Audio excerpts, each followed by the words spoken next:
China যে অংশে অনুপ্রবেশ করলো এটা কিন্তু আর কিছু নয়, কিছুদিন ধরে আলোচনার তুঙ্গে থাকা সেভেন সিস্টারেরই একটা অংশ। এই সেভেন সিস্টার কি তাহলে ইন্ডিয়ার হাতছাড়া হতে যাচ্ছে? ইন্ডিয়ান গভর্নমেন্ট সরাসরি এ বিষয়ে কোনো মন্তব্য করে না মিডিয়ার কাছে। 8ই সেপ্টেম্বর 2024 চীনা সামরিক বাহিনী PLA ভারতের 60 কিলোমিটার অভ্যন্তরে প্রবেশ করে। শুধু তাই নয়, অরুণাচল প্রদেশের অঞ্চ জেলার কাপাপু এলাকায় অস্থায়ী একটি ক্যাম্পও সেখানে স্থাপন করে। স্থানীয় সূত্রের দাবি অনুযায়ী চীনা সেনারা আগুন জ্বালানোর চিহ্ন, খাবারের প্যাকেট, স্প্রে পেইন্টের চিহ্ন রেখে গেছে। ভারতীয় মন্ত্রী মিনিস্টাররা সবসময় এটা স্বীকার করে যে India has a China problem, কিন্তু আসলে কি শুধু তাই? দেখুন, গত 7ই আগস্ট ভারতের সেভেন সিস্টার্স নিয়ে ডক্টর মোহাম্মদ ইউনূসের এক বিস্ফোরক মন্তব্য। তার ঠিক কয়েকদিন পরে 1লা সেপ্টেম্বর স্থানীয় সশস্ত্র সংগঠন দ্বারা মণিপুরে ড্রোন হামলা, ক্ষেপণাস্ত্র হামলা। আবার 8ই সেপ্টেম্বর অরুণাচলের 60 কিলোমিটার অভ্যন্তরে চীনা বাহিনীর অনুপ্রবেশ। দেখুন তো, এই তিনটা ঘটনা কি সম্পূর্ণ বিচ্ছিন্ন নাকি একই সুতোয় গাঁথা? সেভেন সিস্টার্স কি এবার সত্যি স্বাধীন হবার পথে? ভারত ভেঙে কি দুই টুকরো হচ্ছে তাহলে? এসব কি আসলে গুজব নাকি ফ্যাক্ট? চীন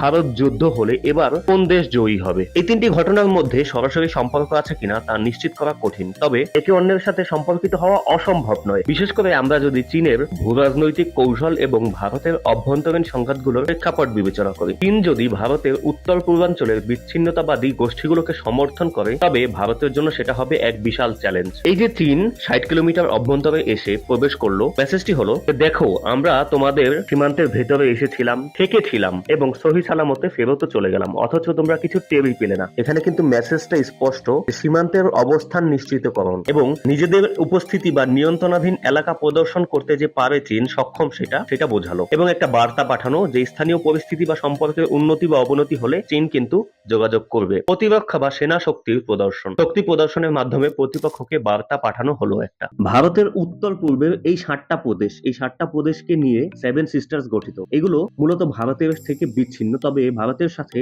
এই সেভেন সিস্টার্স এর একমাত্র সংযোগ হচ্ছে একটা চিকেন নেক করিডর। সেভেন সিস্টারের সকল রাজ্যগুলো পুরোপুরি স্থল বিশিষ্ট, অর্থাৎ এর চারপাশে কোনো সমুদ্র নেই। একমাত্র ওই চিকেন নেক করিডর দিয়ে ভারতের মূল অংশের সাথে এই সেভেন সিস্টার্স এর যোগাযোগ হয়। এই সেভেন সিস্টার্স এর 7টি রাজ্যের মধ্যে 4টির সাথে বর্ডার রয়েছে বাংলাদেশ। অরুণাচলের বড় একটা অংশ দক্ষিণ তিব্বত হিসেবে দাবি করে চীনা বাহিনী। চীনের নিয়ন্ত্রণে থাকা তিব্বতের চুম্বি ভ্যালি, যার দূরত্ব মাত্র 130 কিলোমিটার। চীনা বাহিনী এই 130 কিলোমিটার এগিয়ে এলেই পশ্চিমবঙ্গের একাংশ সহ উত্তর পূর্বাঞ্চলের সেভেন সিস্টার্স ভারত থেকে সম্পূর্ণ বিচ্ছিন্ন হয়ে যাবে এবং ভুটানও বিচ্ছিন্ন হয়ে যাবে। তবে হ্যাঁ, বাংলাদেশের কারণে এতদিন চুপচাপ ছিল চায়না, কিন্তু বাংলাদেশের আওয়ামী লীগ সরকার অর্থাৎ শেখ হাসিনা সরকারের যেহেতু পতন ঘটেছে, চায়না বাহিনী এখন ইন্ডিয়াকে প্রেসার দিচ্ছে। বাংলাদেশ যে ইন্ডিয়ার সেভেন সিস্টার্স এর জন্য কতটা গুরুত্বপূর্ণ এটা 70% ইন্ডিয়ানই জানে না। বাংলাদেশ চাইলে ভারতের চিকেন নেক মোটকে দিতে পারে, তবে এই করিডোর যদি ক্ষতিগ্রস্ত হয়, ভারত ভেঙে যেমন দুই টুকরো হয়ে যাবে, বাংলাদেশের জন্য বাণিজ্যিকভাবে ক্ষতির কারণ হয়ে দাঁড়াবে। আর এই সকল কারণেই ইন্ডিয়া বাংলাদেশকে হাতের মুঠোয় রাখতে চায়, যাতে সেভেন সিস্টারকে কন্ট্রোল করা তাদের জন্য সহজ হয়। এই কারণেই কিন্তু বাংলাদেশের মাঝ দিয়ে